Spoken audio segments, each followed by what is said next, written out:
Bonjour, chers amis auditeurs et auditrices, où que vous soyez. Je suis ravi de vous retrouver pour notre rendez-vous hebdomadaire de Panorama Info. S'il est une fièvre très largement répandue chez les dirigeants de ce bas monde, tant ceux d'hier que ceux d'aujourd'hui, c'est bien la fièvre du pouvoir. Les rois d'autrefois n'avaient pas à se soucier de leur élection ou de leur réélection.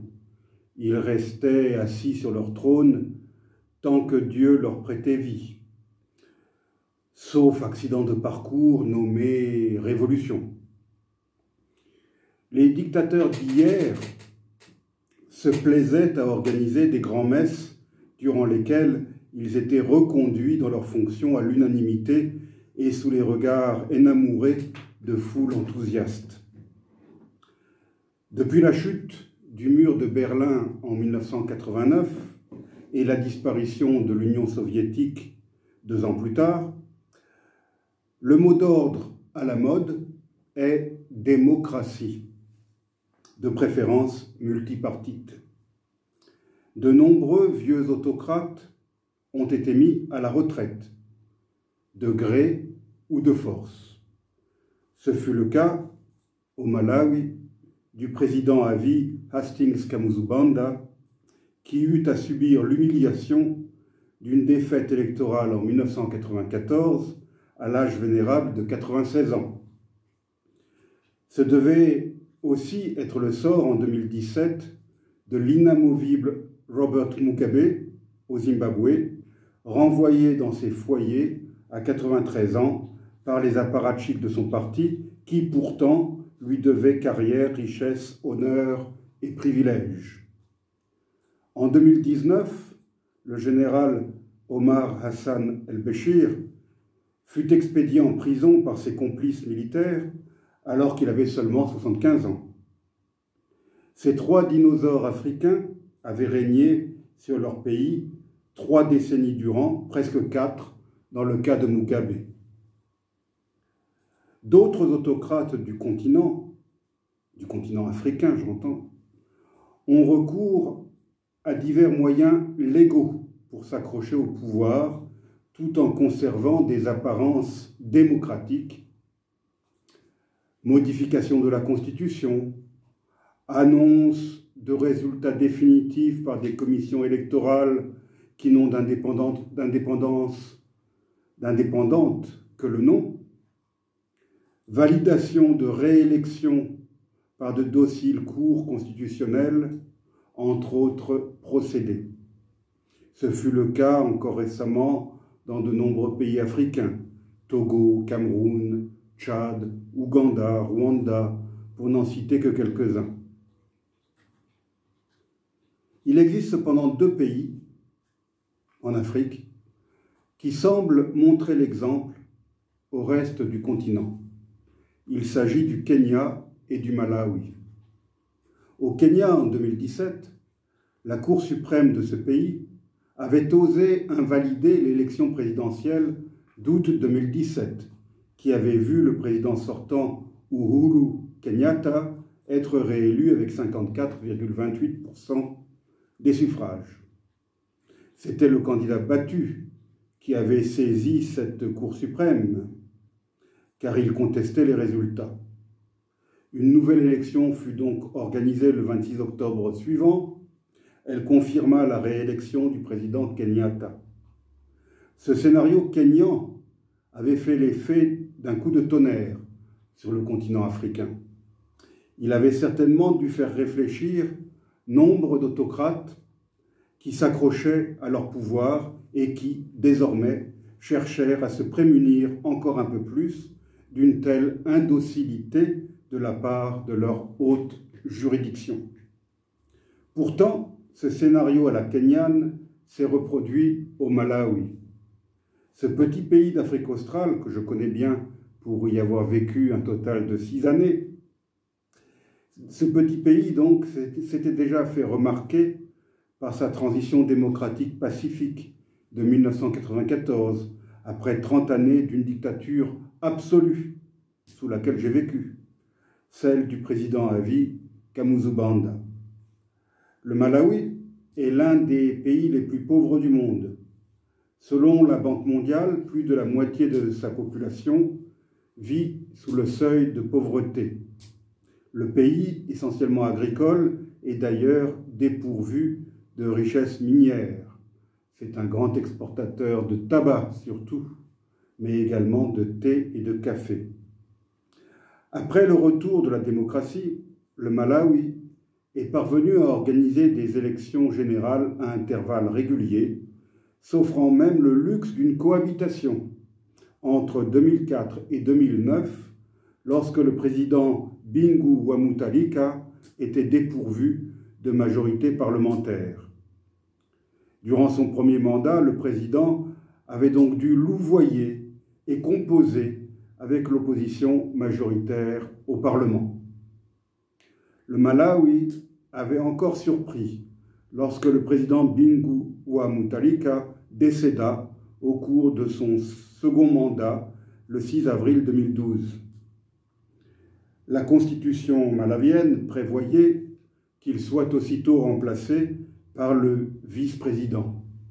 Or, le poste était occupé par une femme, Joyce Banda, qui était passée à l'opposition car Bingu, après sa réélection de 2009, avait cherché à imposer son propre frère cadet, Peter Mutharika, comme successeur.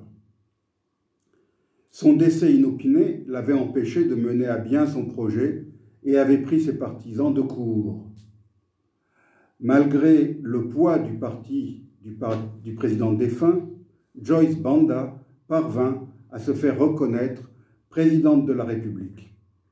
Une femme, venant de l'opposition de surcroît, était parvenue à imposer le strict respect de la Constitution et à entrer au palais présidentiel, déjouant ainsi toutes les tentatives d'une classe politique dominée par les hommes. À l'époque, en Afrique, seul le Libéria avait une femme comme chef d'État, en la personne d'Ellen Johnson Sirleaf.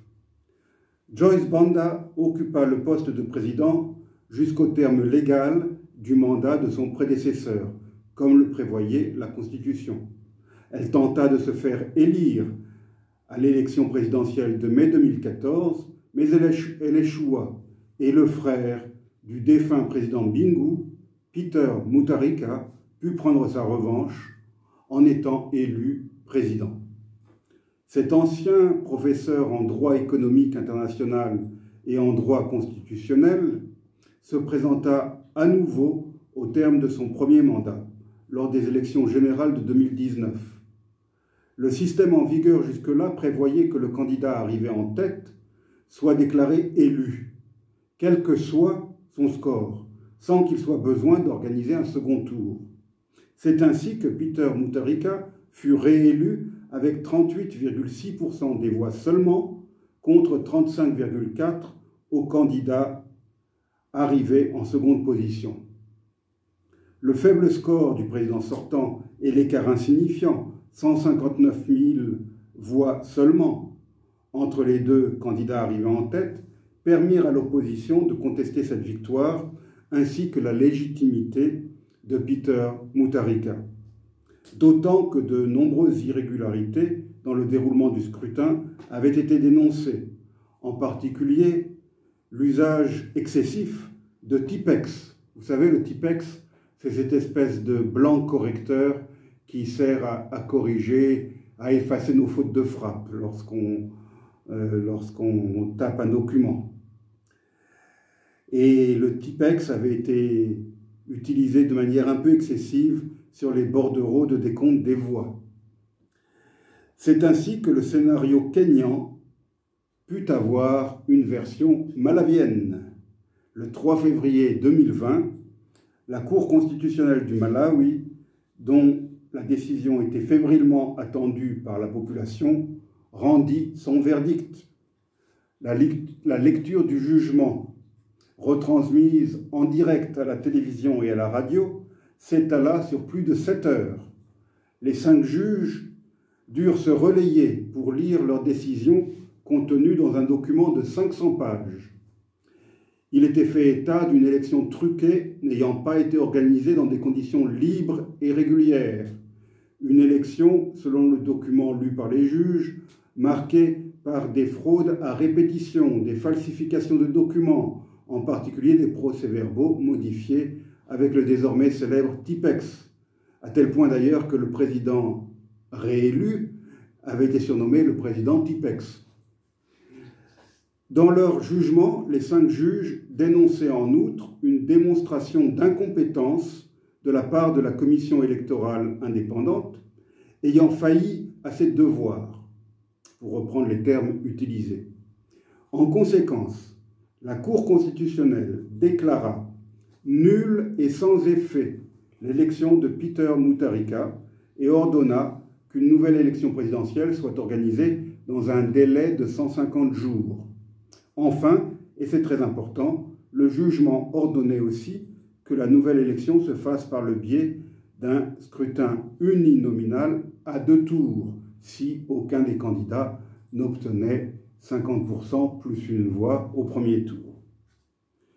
Les électeurs du Malawi ont donc repris ce mardi 23 juin le chemin des urnes pour une répétition de l'élection présidentielle.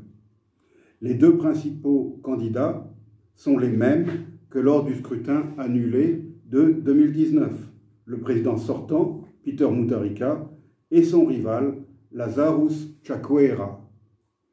Selon des informations concordantes reçues depuis mardi, ce nouveau scrutin a pu se dérouler de manière pacifique et la participation semble avoir été élevée. Le nombre d'électeurs enregistrés s'élève au Malawi à 6,8 millions. Dès l'aube, ces électeurs se sont dirigés vers les 5000 bureaux de vote où l'on pouvait voir de longues files d'attente. Le président sortant, Peter Mutharika, 79 ans, a voté à Thiolo, son district d'origine dans le sud-est du pays. Quant au candidat unique de 9 partis d'opposition, Lazarus Chakwera, 65 ans, il a glissé son bulletin dans l'urne d'un bureau de vote de la capitale, Lilongwe, situé dans le centre du pays. Les bureaux de vote ont fermé à 18 h sans incident majeur.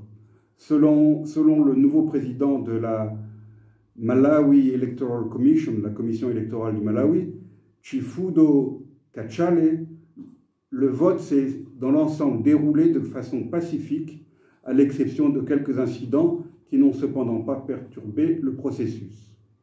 Le scrutin s'est d'ailleurs tenu malgré les menaces que font planer la pandémie du Covid-19.